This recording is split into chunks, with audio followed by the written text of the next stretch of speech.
के फेस पर multiple scratches, आंखों से, विजाइना से, हर जगह से ब्लीडिंग हो रही थी। इवन उनके जो लेग्स थे वो 90 डिग्री के एंगल पर थे। और सबसे बड़ी बात, वो इस तरह की घटिया हरकत करने के बाद में पुलिस प्रशासन का जो शेल्टर होता है वहीं पे जाकर के वो इंसान वहाँ जाकर के सो गया। ये एक इंसान का काम नहीं हो सकता। It was a gang rape and then brutally murdered.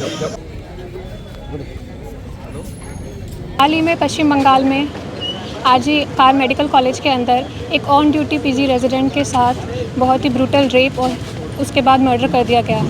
और उसके बाद उस इंसिडेंट को छिपाने के लिए उनके पेरेंट्स को सुसाइड का नाम दे करके उन्हें 3 घंटे पहले वेट कराया। उसके बाद जब पोस्टमार्टम हुआ, जब ये मामला आगे आया, तब जा कर के उनका पोस्टमार्टम हुआ। और फिर उसके बाद उनके फेस पर मल्टीपल स्क्रैचेस, आंखों से, विजाइना से, हर जगह से ब्लीडिंग हो रही थी। इवन उनके जो लेग्स थे वो 90 डिग्री के एंगल पर थे, विच कांट हैपन जब तक कि पेल्विक गर्डल का फ्रैक्चर नहीं कर दिया जाए। तो उस पूरे इंसिडेंट के अंदर डेफिनेटली एक इंसान से ज़्यादा थे।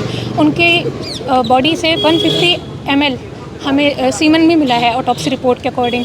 और ये एक इंसान का काम नहीं हो सकता। It was a gang rape and then brutally murdered and she was tortured. उसके बाद गवर्नमेंट इस चीज़ को छिपाने की कोशिश कर रही है और हम चाहते हैं कि उन्हें जस्टिस मिले। और जब तक इस चीज़ का मतलब पूरा वो नहीं हो जाता, न्याय नहीं मिल जाता, तब तक ये जो हड़ताल है चलती रहेगी। और इसीलिए पूरे देश के जितने भी डॉक्टर्स हैं वो उनके समर्थन में हैं। We want justice and we want justice for her. वहाँ की पुलिस का क्या कहना है? वहाँ की पुलिस प्रशासन जो अभी वहाँ के जो सस्पेक्ट हैं संजय रॉय जिन्हें अरेस्ट किया गया है, वो वहाँ के बिल्डिंग से फ्राइडे को निकलते हुए पाए गए थे। और वहाँ पर एक ब्लूटूथ डिवाइस मिला था जिससे उनका मोबाइल फ़ोन जब उन्हें पकड़ा गया, क्योंकि वो थोड़ा सा संदिग्ध मिल रहे थे, घूम रहे थे, तो उन्हें जब अरेस्ट किया गया तो उससे वो मतलब कनेक्ट हो गया ब्लूटूथ डिवाइस। पर बात यह है कि वो इंसान खुद एक सिविल वॉलंटियर है कलकत्ता पुलिस के, तो उन्हें कभी भी हॉस्पिटल में आने जाने की परमिशन थी। और सबसे बड़ी बात, वो इस तरह की घटिया हरकत करने के बाद में पुलिस प्रशासन का जो शेल्टर होता है वहीं पे जाकर के वो इंसान वहाँ जाकर के सो गया। बिकॉज़ लॉ की तो हमारे देश में कोई वैल्यू ही नहीं बची है।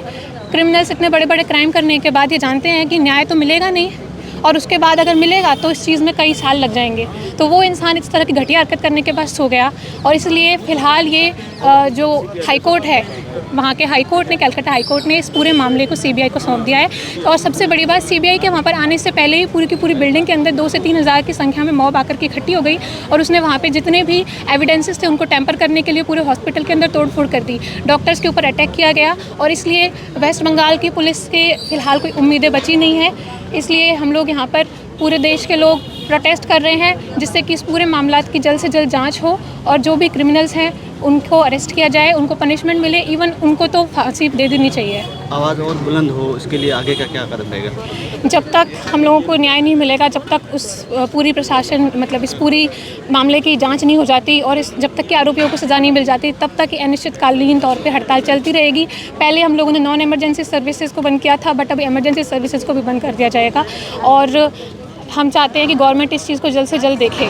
और सबसे बड़ी बात यह हो रहा है कि लोगों को लग रहा है सिर्फ और सिर्फ मेडिकल्स की प्रॉब्लम है। They are not looking it कि ये एक वुमन के साथ गलत हुआ है। इस कंट्री की बहुत ज़्यादा पॉपुलेशन है जो कि वुमन है, बावजूद उसके भी इस चीज़ के ऊपर कोई ध्यान नहीं दे रहे। लोगों को लग रहा है मेडिकल्स की प्रॉब्लम है, उन्होंने हमें अलग कर दिया।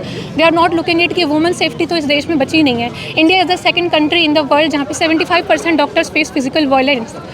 चाइना के बाद हम सेकंड नंबर पे चल रहे हैं, उसके बावजूद भी कोई इस चीज़ पे ध्यान नहीं दे रहा है। और अगर ऐसे ही चलता रहा तो ये प्रोटेस्ट चलती रहेगी।